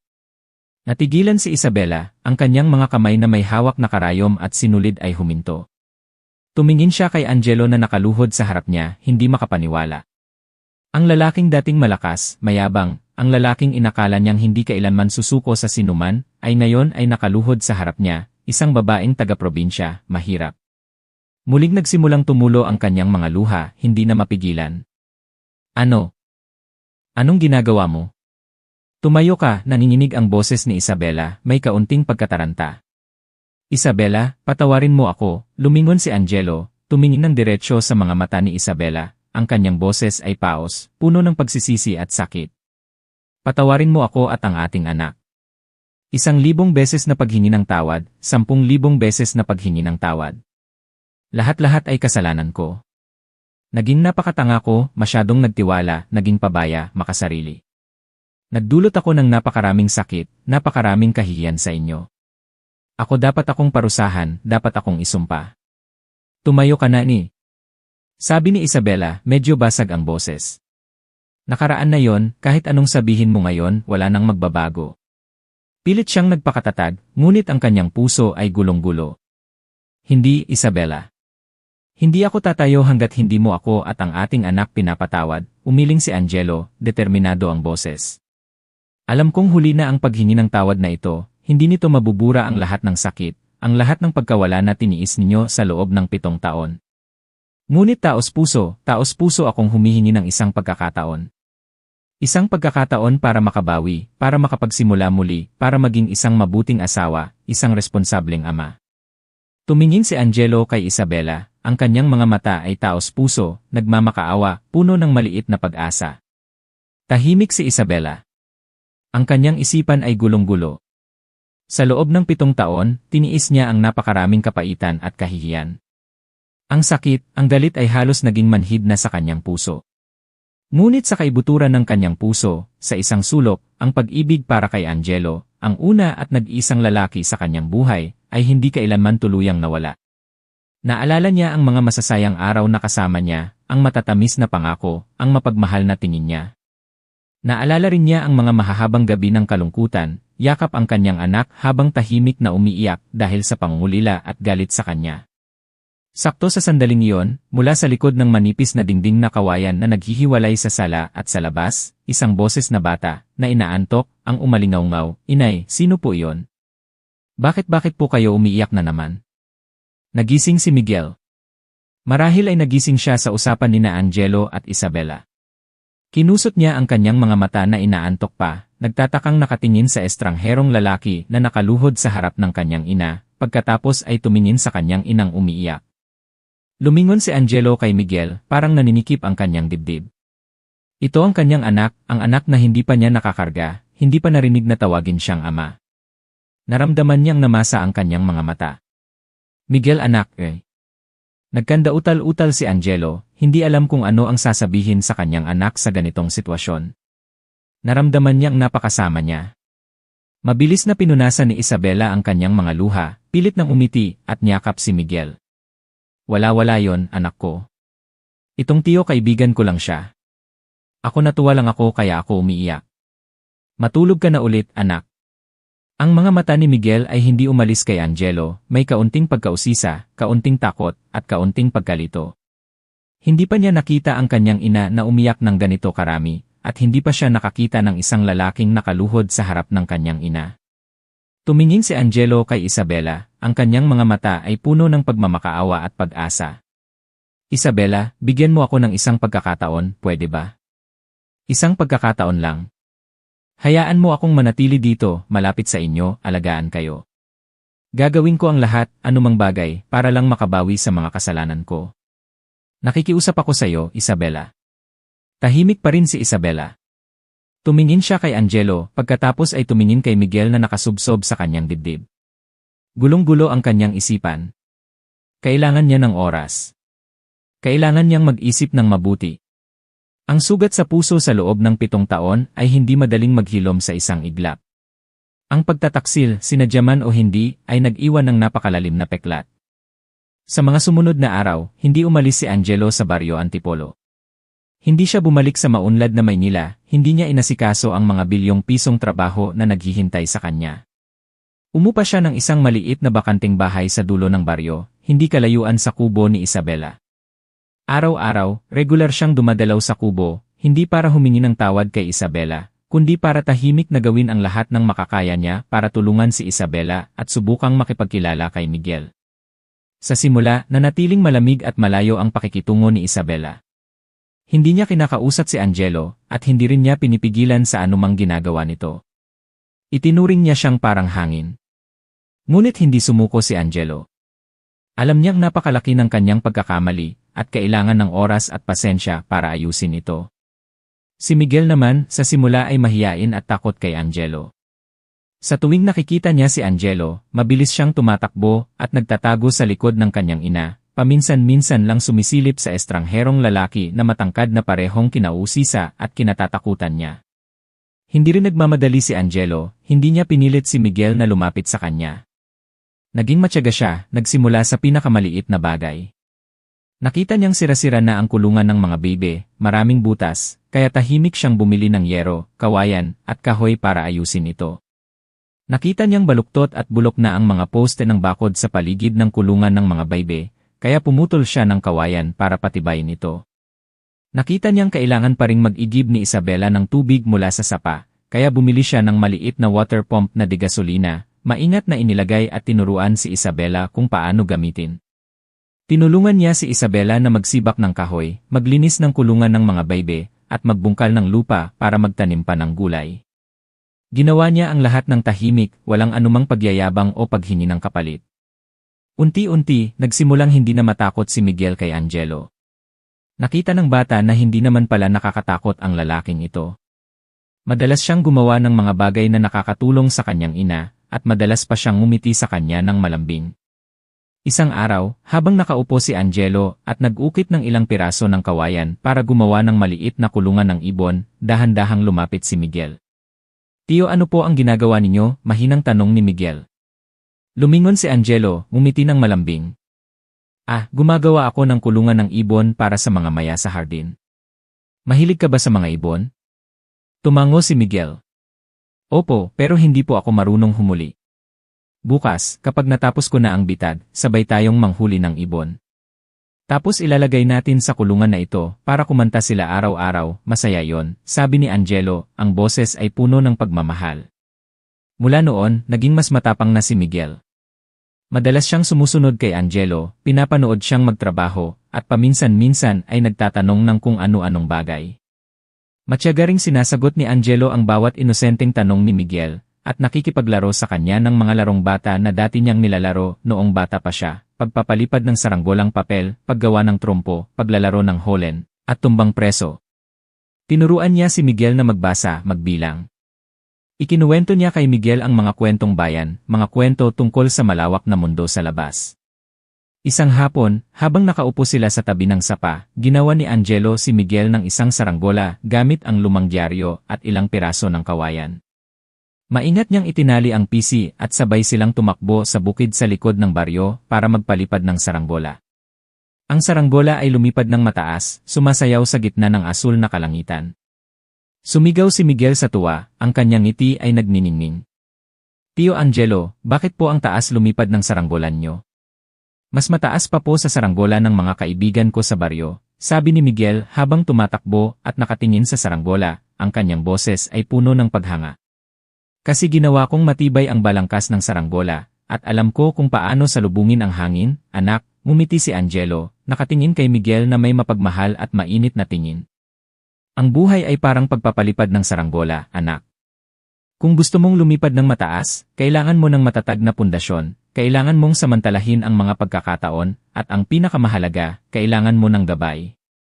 Nagtatakang tumingin si Miguel kay Angelo, tila hindi pa lubos na nauunawaan ang malalim na kahulugan ng kanyang sinabi, ngunit tumango-tango pa rin siya. Unti-unti, sa natural na paraan, naging malapit si Miguel kay Angelo. Hindi na niya ito tinatawag na tiyo sa isang malayo na paraan, kundi pinalitan ito ng mga Tio Angelo na puno ng pagmamahal at tiwala. Naramdaman ni Angelo ang kakaibang init sa kanyang puso. Ang sagradong pagmamahal ng isang ama, isang damdamin na hindi pa niya kailanman naramdaman ng buo, ay ngayon ay umuusbong ng malakas sa kanyang puso, nagdidilig sa kanyang tuyong kaluluwa. Naramdaman niyang bumabata siya, na parang natagpuan niya muli ang mga nawawalang taon ng kanyang kabataan. Isang gabi, habang nagbabasa si Angelo ng kwento kay Miguel bago matulog, niyakap ni Miguel ang lieg ni Angelo at bumulong sa kanyang tainga, Tio Angelo, gusto ko po kayo. Natigilan si Angelo, pagkatapos ay niyakap ang maliit na katawan ni Miguel, basag ang boses, ako gusto rin kita, Miguel. Tio Angelo, lumingon si Miguel na may malinaw na mga mata, inosente ang boses, pwede po ba kayong maging tatay ko? Naramdaman ni Angelo na parang may kuryenteng dumaloy sa kanyang likod. Nabingi ang kanyang mga tainga. Hindi siya makapaniwala sa kanyang narinig. Ang kanyang anak, tinanong siya kung pwede siyang maging tatay nito. Biglang tumulo ang kanyang mga luha, hindi na mapigilan. Mahigpit niyang niyakap si Miguel, nanginginig ang boses, naman, anak. Ako gustong-gusto kong maging tatay mo. Nakatayo si Isabela sa labas ng pinto, tahimik na pinupunasan ang mga luhang dumadaloy sa kanyang pisngi. Ang kanyang puso ay kumikilos. Nakikita niya ang katapatan sa bawat tingin at kilos ni Angelo. Nakikita niya ang sagradong pagmamahal ng ama at anak na umuusbong sa pagitan ni Angelo at Miguel. Marahil, dapat niyang bigyan si Angelo ng isang pagkakataon. Ang presensya at walang kapagurang pagsisikap ni Angelo ay nagsimulang magkaroon ng positibong epekto sa buhay at damdamin ng mag-ina. Bagamat may kaunting distansya pa rin si Isabela, hindi pa lubusang nagbubukas ng puso, ang kanyang tingin kay Angelo ay nabawasan na ng lamig at pagiging malayo at napalitan ng kaunting lambing at pag-isip. Si Miguel naman ay lalong naging malapit kay Angelo, itinuturing siyang isang tunay na ama. Mas madalas na rin ang masayang tawanan ng bata. Ngunit hindi laging payapa ang buhay. Si Mateo, matapos bugbugin ni Angelo at mapahiya sa harap ng mga taga-baryo, ay hindi pa rin nagpakita ng pagsisisi. Sa halip, lalo siyang nagalit kay Angelo, lalong nagsiselos nang makita niyang unti-unting nababawi ni Angelo ang pagmamahal nina Isabela at Miguel. Ayaw niyang mawala si Isabela, ang babaeng matagal na niyang pinagnanasaan. Ayaw rin niyang lubusang mabunyag ang kanyang kasinungalingan at kabuktutan at maparusahan ng batas. Isang gabi, habang pauwi si Isabela mula sa bukid dala ang damo para sa mga baybe, sinadya siyang harangin ni Mateo sa isang tahimik na daan sa dulo ng baryo. Ate Isabela, sandali. May mahalaga akong sasabihin sa'yo. Ang boses ni Mateo ay may halong galit at pagbabanta. Maingat na umatras si Isabela, mahigpit na hinawakan ang kanyang pingga. Wala tayong dapat pag-usapan. Umalis ka sa daan ko. Talaga bang babalikan mo ang Angelo na iyon? Diretsong tanong ni Mateo, walang anumang paggalang. Nakalimutan mo na ba kung paano kanya pinabayaan ng walang awa sa loob ng 7 taon? Nakalimutan mo na ba ang mga paninirang puri at paghamak ng mga tao? Hindi ka ba nahihiya? Iyan ay usapin ng pamilya ko, walang kinalaman sa'yo. Wala kang karapatang makialam, matigas na sagot ni Isabela, walang takot. Mapait na umiti si Mateo, isang ngiti na puno ng kasamaan. Walang kinalaman sa akin. Ate Isabela, napaka-inosente at simple mo pa rin. Alam mo ba kung ano ang sasabihin ng mga tao tungkol sa'yo kapag binalikan mo si Angelo? Sasabihin nilang isa kang babaeng mukhang pera, na dahil mayaman na siya ngayon, kaya ka kumakapit sa kanya. At si Miguel, lalo nilang pagdududahan ang kanyang pinagmulan. Gusto mo bang mabuhay ang anak mo sa habang buhay na panlalait at panunuri ng mga tao?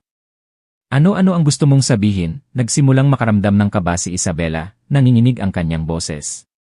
Ang mga salita ni Mateo ay parang mga karayom na tumutusok sa pinakamalalim na sakit at kahihiyan sa kanyang puso. Gusto ko lang makabuti sa iyo at kay Miguel, lumapit si Mateo, ibinaba ang kanyang boses, ang kanyang mukha ay puno ng katusuhan. Kung ayaw mong pagtawanan at hiyain ng mga tao ang iyong mag-ina, kung ayaw mong masira ang kinabukasan ni Miguel, mas mabuting makinig ka sa akin. Dalhin mo si Miguel at umalis kayo sa baryong ito, lumayo kayo hanggat maaari, sa isang lugar kung saan walang nakakaalam sa iyong nakaraan. Ikaw tinatakot mo ba ako? Umatras si Isabela, ang kanyang mga mata ay puno ng galit. Hindi kita tinatakot, sinasabi ko lang ang totoo, binibigyan kita ng isang tapat na payo, ngumisi si Mateo nang may pagwawagi. Pag-isipan mong mabuti. Alinman sa umalis ka dito ng tahimik, o tanggapin mong mabuhay sa paghamak ng mga tao. At si Angelo, mayaman siya, pwede siyang umalis anumang oras na gusto niya. Pwede kanyang iwanan ulit, tulad ng ginawa niya 7 taon na ang nakalipas. Kaya mo bang lubusang magtiwala sa kanya? Ang mga salita ni Mateo ay parang matatalim na patalim, na tumatarok ng malalim sa pusong nagsisimula ng gumaling ni Isabela. Alam niyang sinasadya ni Mateo na paghiwalayin sila, sinasadya niyang buksan muli ang kanyang mga lumang sugat. Ngunit ang mga sinabi niya, kahit masama, ay may bahagyang tumama sa malabong takot sa kaibuturan ng kanyang puso. Natatakot siyang maulit ang nakaraan, natatakot siyang muling iwanan, natatakot siyang masaktan muli si Miguel. Nalaman ni Angelo ang tungkol sa pagbabanta ni Mateo kay Isabela sa pamamagitan ng mga pahiwatig ni Lolo Francisco na hindi sinasadyang narinig ang kanilang usapan. Galit na galit siya. Sa pagkakataong ito, hindi niya balak gamitin ang dahas para lutasin ang problema. Alam niyang sa mga taong tulad ni Mateo, ang pananakit ay lalo lang siyang magiging manhid. Nagpasya siyang lutasin ang lahat ng lubusan sa pamamagitan ng batas. Kinabukasan, nagpunta si Angelo sa munisipyo, ipinaliwanag ang buong pangyayari sa mga opisyal. Ikinuwento niya ang kanyang istorya ng detalyado, mula sa kanyang pagpunta sa Maynila para magtrabaho, ang pagkawala ng komunikasyon, hanggang sa pagtataksil at panloloko ni Mateo, at ang mga hirap at kahihiyan na tiniis ni na Isabela at Miguel sa loob ng 7 taon.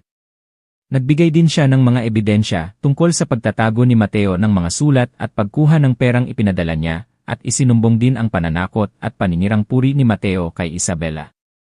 Matapos marinig ng mga opisyal ang kwento ni Angelo, lahat sila ay nagpakita ng matinding galit at pagkasuklam sa masama at immoral na gawain ni Mateo. Nangako silang magpapadala ng mga tao para imbestigahan at linawin ang pangyayari, at kung totoo ang mga sinabi ni Angelo, parurusahan nila si Mateo ng naayon sa batas. Kasabay nito, ipinahayag din nila ang kanilang pakikiramay sa kalagayan ni na Angelo at Isabela, at nangakong gagawin ang lahat para tulungan si Angelo sa pag-aayos ng mga papeles ni Miguel. Naramdaman ni Angelo ang kaunting ginhawa. Alam niyang ito pa lang ang unang hakbang sa laban para sa hustisya para sa kanyang asawa't anak. Kailangan pa niyang gumawa ng higit pa, hindi lang para parusahan ang masama, kundi para ibalik ang dangal ni Isabela, at higit sa lahat, para magbigay ng isang magandang buhay at maliwanag na hinaharap para kay Miguel, ang kanyang mahal na anak. Matapos iulat ang pangyayari sa mga otoridad ng barangay at matanggap ang kanilang suporta at tulong, nagpasya si Angelo na gawin ang isang napakahalagang bagay, isang bagay na dapat ay matagal na niyang ginawa. ang magsagawa ng DNA test para opisyal na kumpirmahin ang pagiging mag-ama nila ni Miguel. Ito ay hindi lamang para tuluyang puksain ang mga malisyosong tsismis at bulong-bulungan ng mga tao, kundi higit sa lahat, ito ang matibay na legal na batayan para maayos niya ang birth certificate ni Miguel, para magkaroon ng bata ng malinaw na pagkakakilanlan, para makalakad siya ng may taas noo, makapag-aral, at makisalamuha sa kanyang mga kaibigan. Nang sabihin ni Angelo ang kanyang intensyon kay Isabela, matagal siyang nanahimik.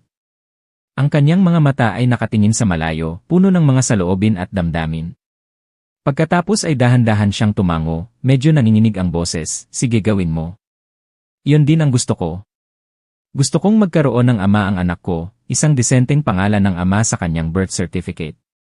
Nang araw na dinala ni Angelo si Miguel sa ospital ng bayan para kumuha ng sample para sa pagsusuri, ang kanyang puso ay puno ng iba't ibang emosyon, parehong kinakabahan, umaasa, at may kaunting sakit at pagsisisi.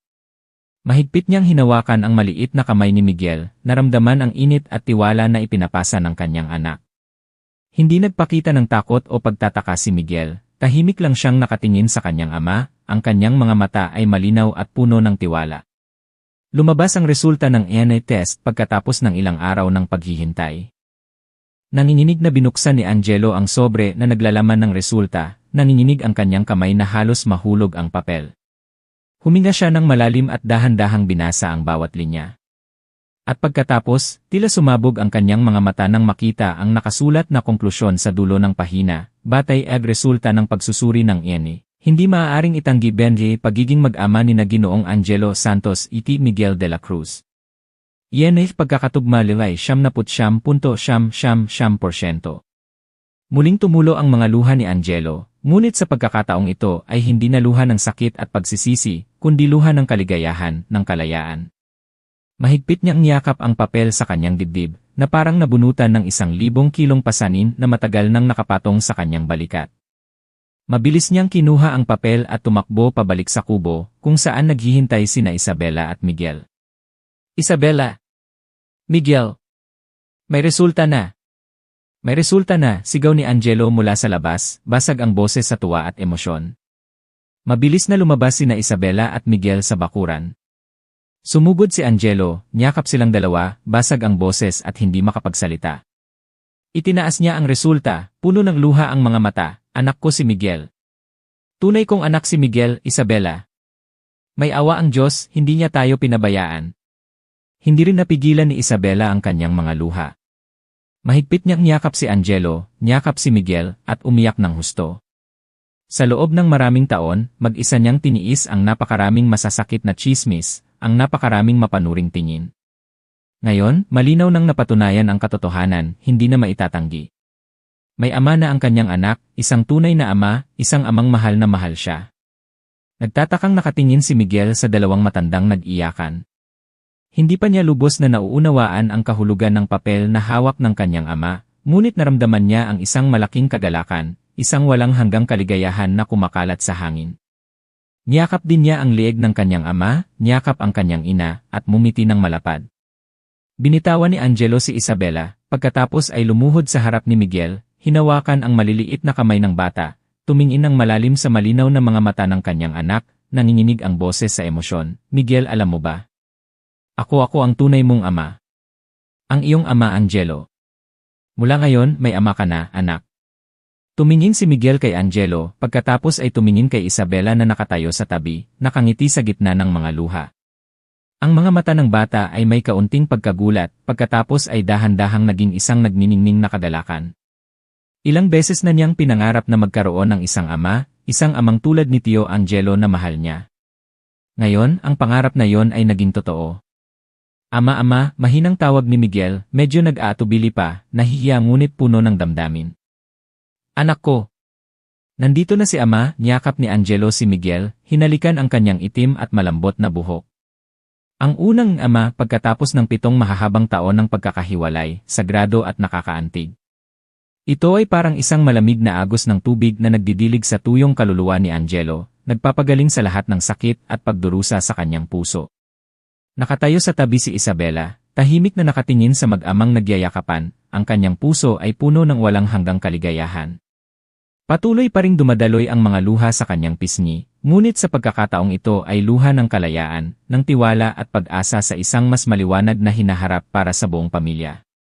Kinabukasan, dinala ni Angelo at Isabela si Miguel sa munisipyo para ayusin ang birth certificate ni Miguel. Gamit ang resulta ng DNA test at ang masigasig na tulong ng mga opisyal, mabilis at maayos ang lahat ng proseso. Sa unang pagkakataon sa kanyang buhay, si Miguel Santos, na mas kilala bilang Miguel, ay nagkaroon ng isang birth certificate na may kumpletong pangalan ng ama, Angelo Santos at ina, Isabela Reyes. Isang nagniningning at inosenteng ngiti ang sumilay sa labi ni Miguel nang hawakan niya ang bagong birth certificate na may pangalan ng kanyang ama. Nang gabing iyon, ang tatlong miyembro ng pamilya ay nagsalo-salo sa isang simpleng hapunan na puno ng tawanan. Ang masayang tawanan ay umalingaw-ngaw sa maliit na kubo. Ang kaligayahan na tila tuluyan nang nawala ay biglang bumalik, buo at matamis. Matapos makilala ni Miguel ang kanyang ama at maayos ang kanyang birth certificate na may kumpletong pangalan ng kanyang mga magulang, malaki ang ipinagbago ng buhay ng tatlo sa maliit na kubo. Naging mas mainit, masaya, at puno ng tawanan ang pamilya. Inilaan ni Angelo ang halos lahat ng kanyang oras sa kanyang asawa't anak, pilit na binabawi ang mga kakulangan sa pagmamahal at mga paghihirap na tiniis nina Isabela at Miguel sa loob ng 7 taon. Inayos niya ang kubo para maging mas maayos, bumili ng mga bagong gamit para sa pamilya, at sinikap na magbigay ng mas magandang buhay para kina Isabela at Miguel, kahit na pansamantala lamang. Unti-unti ring nagbukas ng puso si Isabela kay Angelo. Hindi na siya malamig at malayo tulad ng dati. Nagsimula siyang makipag-usap ng mas madalas kay Angelo, ibinabahagi ang kanyang mga iniisip at alalahanin. Ang kanyang tingin kay Angelo ay naging mas malambing, mas mainit, na may bahid ng dating pag-ibig na unti-unting nabubuhay muli. Isang gabi, habang mahimbing nang natutulog si Miguel sa kama pagkatapos ng isang araw ng masayang paglalaro kasama ang kanyang ama, hinawakan ni Angelo ang magaspang na kamay ni Isabela, tumingin ng malalim sa kanyang mga mata. Ang boses ay taos-puso at medyo kinakabahan. Isabela, alam kong nagdulot ako ng napakaraming sakit at sugat sa'yo. Hindi ko inaasahan na mapapatawad mo ako agad. Ngunit may gusto akong itanong sa'yo, isang bagay na napakahalaga sa akin. Ikaw papayag ka bang maging asawa ko ulit? Pagkasabi nito, nanginginig na kinuha ni Angelo mula sa kanyang bulsa ang isang maliit na gintong singsing na may isang batong kulay esmeralda. Iyon ang singsing na 7 taon na ang nakalipas ay pinag-ipunan niyang bilhin na balak niyang gamitin para alukin ng kasal si Isabela sa araw ng kanilang kasal. Ngunit hindi nangyari ang lahat ayon sa kanyang plano. Ang singsing na iyon ay nanatili sa kanyang bulsa sa loob ng 7 taon bilang isang alaala ng isang hindi natapos na nakaraan, isang hindi natupad na pangako. Natigilan si Isabela nang makita ang singsing sa kamay ni Angelo, pagkatapos ay tumingin kay Angelo, ang kanyang mga mata ay may manipis na patak ng luha. Matagal siyang nanahimik, tila nalulunod sa malalim na pag-isip. Sa loob ng 7 taon, nabuhay siya sa kalungkutan, kahihiyan, at galit sa isang taksil na asawa. Inisip niyang hindi na niya kailanman mapapatawad si Angelo, hindi na niya gustong makita pa siya. Ngunit nang bumalik si Angelo, nang mabunyag ang katotohanan, nang maunawaan niyang biktima rin siya ng panloloko, nang makita niya ang pagsisisi, katapatan, at pagmamahal na ipinapakita niya sa kanila, ang kanyang pusong tila naging bato ay nagsimulang tumibok muli. Angelo, mahinang sabi ni Isabela, medyo nanginginig ang boses, sa loob ng 7 taon, kinamuhian kita ng husto, inisip kong hindi ko na kailanman mapapatawad ang ginawa mo sa amin. Ngunit nang bumalik ka, nang malaman ko ang totoo tungkol kay Mateo, naunawaan kong biktima ka rin, na nagdusa ka rin ng hindi bababa sa akin. Dahan-dahan niyang hinawakan ang kamay ni Angelo, ang kamay na mainit at matatag pa rin tulad ng dati. Hindi ko kailangan ng kayamanan, hindi ko kailangan ng malaking bahay tulad ng iba. Ang kailangan ko lang ay isang asawang marunong magmahal sa kanyang asawa't anak, isang mabuting ama, isang magandang halimbawa para kay Miguel. Ang kailangan ko lang ay ang dating Angelo, ang simpleng at tapat na lalaki, na dating naglakas loob na hawakan ang kamay ko sa gitna ng palengke, hindi takot sa mga tsismis, hindi takot sa paninirang puri ng mga tao. Mahigpit na hinawakan ni Angelo ang kamay ni Isabela, basag ang boses sa emosyon, dumadaloy ang mga luha ng kaligayahan sa kanyang pisngi. Pangako ko sa'yo, Isabela. Pangako ko sa'yo sa anak natin. Mananatili akong ang iyong Angelo, ang asawang minahal mo. Mamahalin at poprotektahan ko kayo magpakailanman, hindi na kita hahayaang umiyak pa dahil sa akin. Gagamitin ko ang natitirang bahagi ng aking buhay para bumawi sa lahat ng pagkakamali at pagkukulang ko. Ngumiti si Isabela, isang ngiti na malambing, mabait, at napakainit. Ang ngiti na iyon ay nagpawi sa lahat ng madidilim na ulap na bumalot sa kanyang buhay sa loob ng 7 taon. Dahan-dahan siyang tumango, ang boses ay mahina ngunit puno ng determinasyon, pumapayag ako. Pumapayag akong maging asawa mo ulit. Halos mabaliw sa tuwa si Angelo. Niyakap niya si Isabela ng mahigpit. Dumaloy ang mga luha ng kaligayahan sa kanilang mga pisngi. Natagpuan nila muli ang isa't isa pagkatapos ng maraming unos, pagsubok, at hindi pagkakaunawaan. Ang kanilang pag-ibig, matapos subukin ng panahon at kahirapan, ay lalong naging matatag at malalim.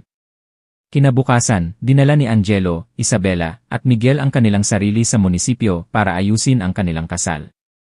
Ang bagong marriage certificate, na may pirma ng 2 at selyo ng gobyerno, ay isang sagradong patunay ng kanilang muling pagsasama, ng isang bagong simula na puno ng pag-asa at kaligayahan.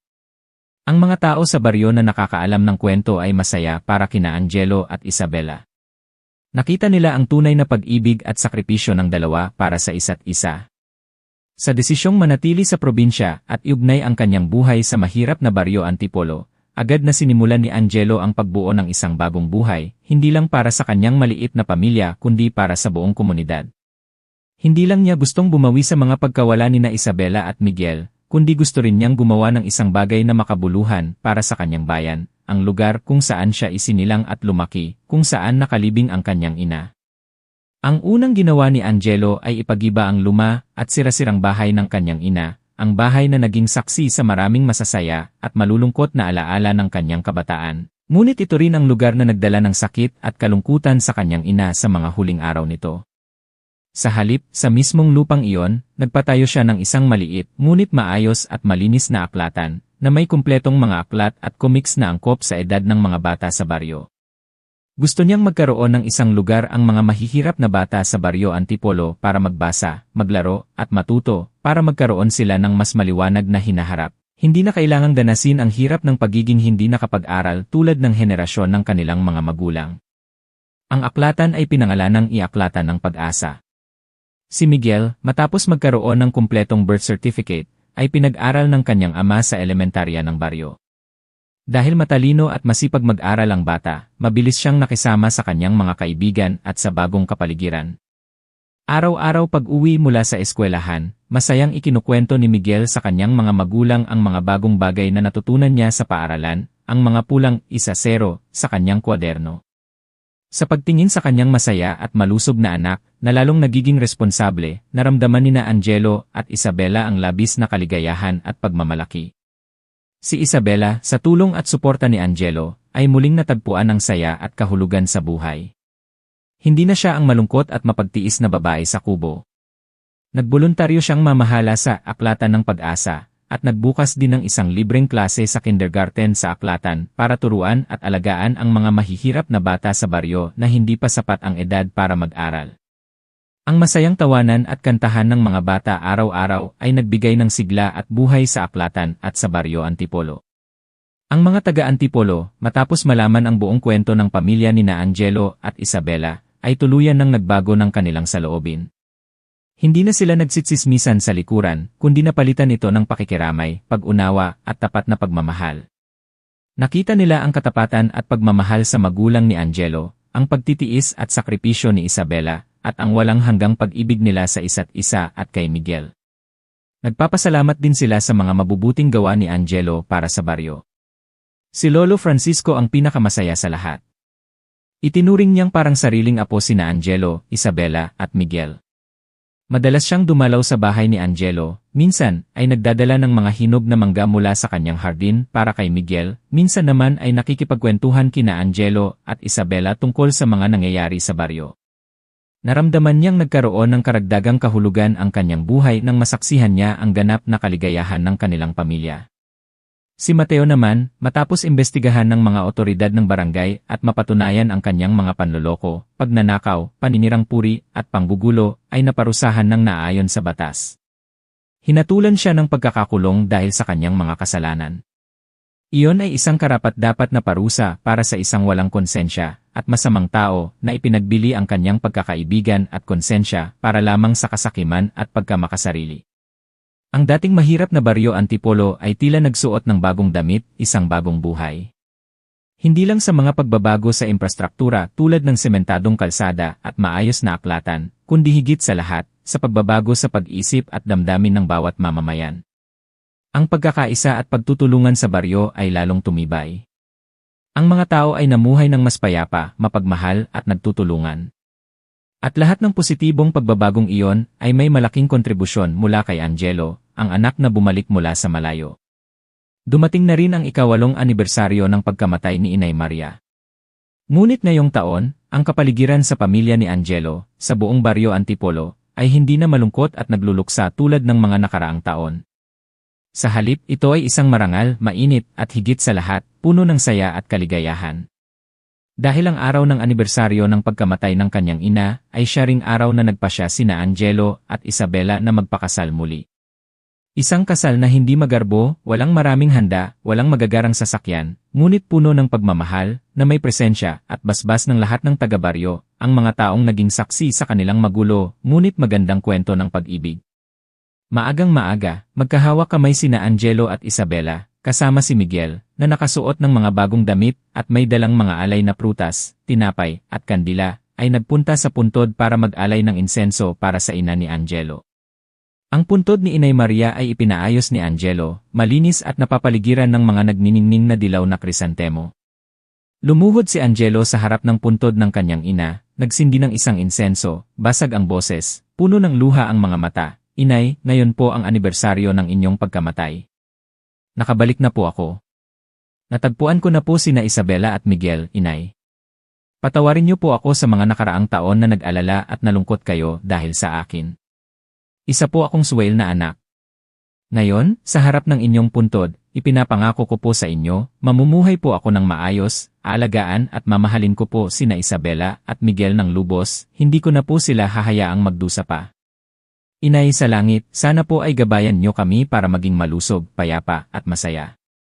Sana po ay mapanatag na kayo, Inay. Sina Isabela at Miguel ay nagsindi rin ng insenso at nagdasal sa harap ng puntod. Dumaloy ang mga luha sa pisngi ni Isabela, ngunit ito ay luha ng kapayapaan at ganap na kaligayahan.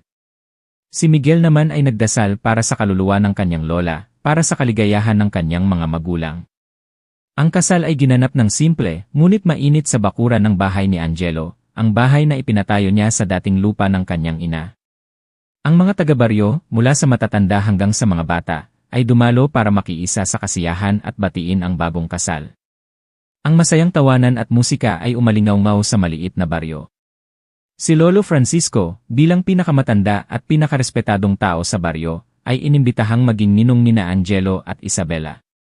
Nakasuot siya ng disenteng barong Tagalog, tumayo at nagsalita sa harap ng lahat. Ang kanyang boses ay malakas at puno ng emosyon, minamahal na mga kababayan, mga kaibigan. Ngayon ay isang napaka-espesyal na araw, isang masayang araw para sa ating lahat sa Baryo Antipolo.